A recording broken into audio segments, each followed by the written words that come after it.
Guys, ito shopping tayo dito.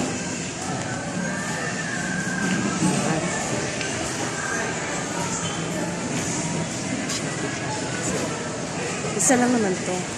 Hindi isa nga lang. Saan? Napakahon mo. Ha? Napakahon. Oo. Ano pasikat to? Kasi mahilig ko sa pasikat to.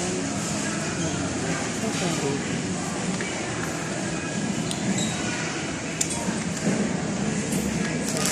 Ibang pasikan to to. Kaiba naman. Pasikan to. Gusto ko pasikan to. Nice. Pasikan to.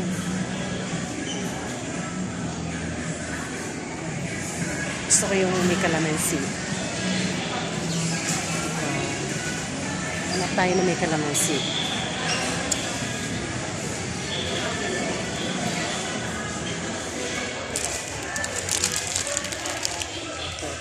May kalamansi ito, masarap.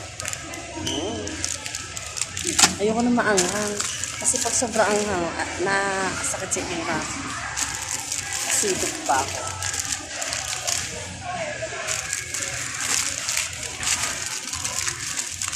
Gusto ko itong kalamansi.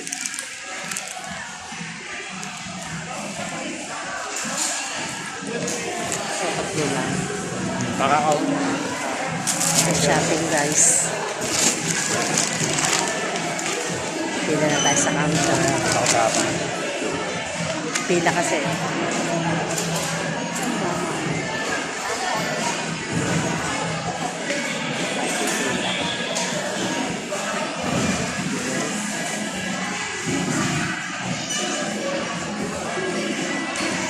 Grabe ang presyo.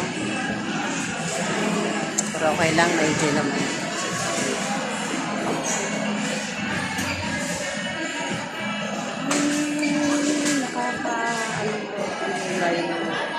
Presyuhan talaga.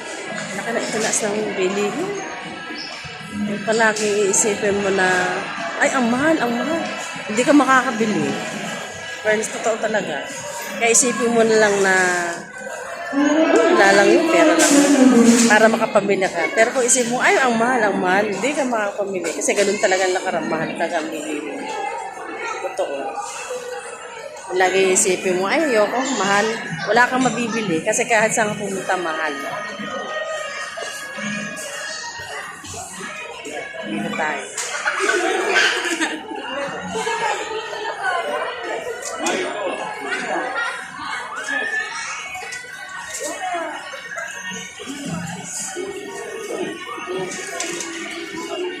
Hindi nawawala sa akin guys to. Pag natutulog kasi ako, mahilig ako na magkain ito eh. Bago matulog. Pinunaman yan. Ito. Pag natutulog kasi ako, gusto ko to eh. Muna ako nito bago ako matulog. May stock na to. Depende sa akin magbabawal na ako kain ito. Fairness kasama ang panay ito.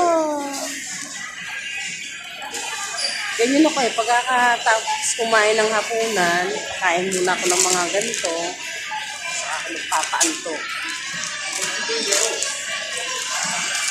Ayan mga pinamili ko.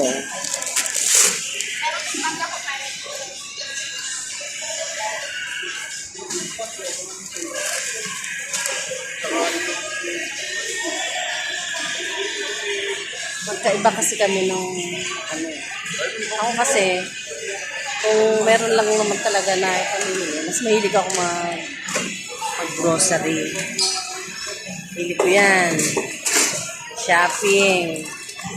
Pero yung papanundi kasi, lagi, ay, ang mahal, ang mahal. Sabi ko nga, kapag isipin mo lagi, sasabihin mo mahal, wala ka na talaga mabibili, mamamayat ka talaga. Ako hindi eh. Kasi ang buhay na tao isang beses lang, anim yung pera. Siyempre, kung may pera ka, bili mo, enjoy life. Bili mo, gusto mo. Diba?